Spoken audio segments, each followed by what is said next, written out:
मानव जीवन केवल शरीर और मन तक सीमित नहीं है। यह आत्मा और ब्रह्मांडीय ऊर्जा से भी गहराई से जुड़ा हुआ है। कई बार हम इस जुड़ाव को महसूस करते हैं, लेकिन उसका अर्थ समझ नहीं पाते। ऐसा ही एक रहस्यमय अनुभव है जब हमारी नींद अचानक रात के समय टूट जाती है, खासकर सुबह 3 से 5 बजे के बीच। यह समय, जिसे शास्त्रों में ब्रह्मा मुहूर्त कहा गया है, केवल एक घड़ी का क्षण नहीं बल्कि एक ऊर्जावान और दिव्यकाल होता है। हमारे पूर्वज हमेशा कहा करते थे, जो जागता है वो पाता है, जो सोता है वो खोता है। यह वाक्य केवल जीवन शैली की बात नहीं, बल्कि चेतना के जागरण का संकेत है। आज की पीढ़ी देर रात तक जागना और देर से उठना आधुनिकता का प्रतीक मानती है, लेकिन ब्रह्मांड का विज्ञान इससे कहीं गहरा है। क्या आपने कभी सोचा है कि आपकी नींद बार बार 3 से 5 बजे के बीच क्यों खुल जाती है? यह कोई सामान्य घटना नहीं बल्कि एक संकेत है, एक संदेश जो मौन रहकर भी बहुत कुछ कहता है। कहा जाता है कि इस समय ब्रह्मांड में दिव्य शक्तियाँ सक्रिय होती हैं। यह वह क्षण है जब आत्माएं, देवता और सूक्ष्म ऊर्जाएं जागृत होकर संसार में अपना प्रभाव फैलाती हैं। जब हम अपने कर्मों से भटकने लगते हैं या जीवन की दिशा खो देते हैं, तो ईश्वर मौन रहकर भी संकेत भेजते हैं। यह वही समय होता है जब वे हमें सही मार्ग की ओर बुलाते हैं। यदि किसी की नींद रात 1 से 2 बजे के बीच खुलती है, तो इसे सामान्य नहीं माना जाता। यह वह समय है जब नकारात्मक शक्तियाँ अधिक सक्रिय होती हैं। ये ऊर्जाएं उन स्थानों की ओर आकर्षित होती हैं जहां आत्मिक ऊर्जा कमजोर होती है। लेकिन डरने की आवश्यकता नहीं, क्योंकि हर अंधकार के पीछे एक रक्षक शक्ति होती है, और वह है भगवान हनुमान। जब भी इस समय आपकी नींद टूटे, मन में श्रद्धा से हन हनुमते नमः का जाप करें। यह मंत्र सुरक्षा का कवच बनाता है और बुरी ऊर्जाओं को तुरंत दूर कर देता है। रात 2 से 3 बजे के बीच नींद खुलना अक्सर पूर्वजों का संकेत माना जाता है। यह वह समय होता है जब पितृलोक के द्वार खुलते हैं और पूर्वज अपने वंशजों से संवाद करना चाहते हैं। अगर यह बार बार होता है, तो संभव है कि पूर्वज किसी अधूरे कर्म या असंतोष के कारण संदेश भेज रहे हों। ऐसे समय में गुरुवार या अमावस्या के दिन किसी काले कुत्ते को रोटी खिलाना, मछलियों को आटे की गोलियां देना और गाय को हरा चारा खिलाना अत्यंत शुभ माना गया है।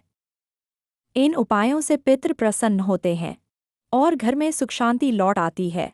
रात 3 से 4 बजे का समय अत्यंत रहस्यमय और शक्तिशाली माना गया है।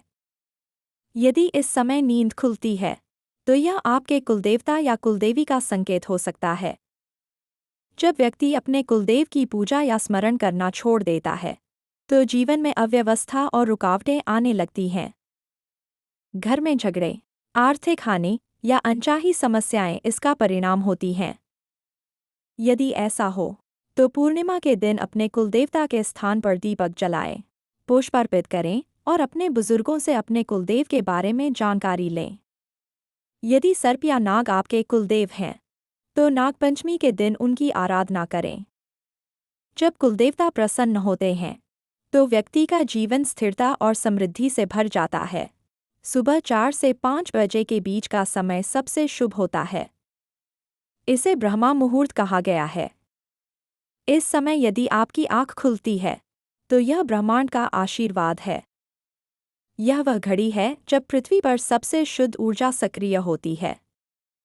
साधक, योगी और ऋषि इस समय ध्यान करते हैं क्योंकि यह आत्मा के जागरण का क्षण होता है। अगर इस समय नींद खुले, तो मन को शांत करें और श्रद्धा से नमः शिवाय मंत्र का जप करें। यह न केवल आंतरिक शांति देता है, बल्कि आत्मिक शक्ति को भी जागृत करता है। ऐसा कहा जाता है कि इस समय जागना भाग्य नहीं, बल्कि पूर्व जन्मों के शुभ कर्मों का परिणाम होता है। कई बार जब ईश्वर हमसे सीधे संवाद नहीं करते, तो वे सपनों के माध्यम से संदेश देते हैं। सपने कभी कभी हमारी आत्मा और ब्रह्मांड के बीच का पुल होते हैं। यदि सपने में सांप दिखे, तो यह नकारात्मक ऊर्जा का संकेत है। सर्प देवता की पूजा करने से इसका प्रभाव कम होता है। अगर सपने में छोटे बच्चे या नन्ही बच्ची दिखाई दे, तो यह शुभ समाचार का प्रतीक है। ऊंचाई से गिरने का सपना डराता जरूर है, पर वास्तव में यह उन्नति का संकेत होता है। सपने में खून देखना किसी संभावित संकट की चेतावनी है, और मृत व्यक्ति से बातचीत अधूरी इच्छाओं या आत्मा की बेचैनी का प्रतीक मानी जाती है। इन संकेतों का आदर करना, उन्हें समझना और उचित कर्म करना ही जीवन को संतुलन में रखता है। रात 3 से 5 बजे के बीच नींद का खुलना केवल एक शारीरिक प्रतिक्रिया नहीं है, यह आत्मा और ब्रह्मांड के बीच संवाद का माध्यम है। हर बार नींद का टूटना या तो एक चेतावनी होती है या एक अवसर। यह संकेत है कि कोई ऊंची शक्ति आपसे संवाद कर रही है, चाहे वह ईश्वर हो, आपके पूर्वज हों या आपकी अपनी आत्मा। इसलिए जब अगली बार आपकी नींद इस समय टूटे, तो उसे अनदेखा न करें। मन को शांत करें, कुछ क्षण ध्यान लगाएं और उस मौन संदेश को महसूस करें जो आपके लिए आया है। शायद यह वही क्षण हो जब ब्रह्मांड आपको जगाने आया हो। याद रखिए, भक्ति ही सुरक्षा है और नाम ही शक्ति। जब आप अपने भीतर के दिव्य स्वर को सुनना सीख लेते हैं, तब आप केवल जगते नहीं, आप वास्तव में जागृत हो जाते हैं।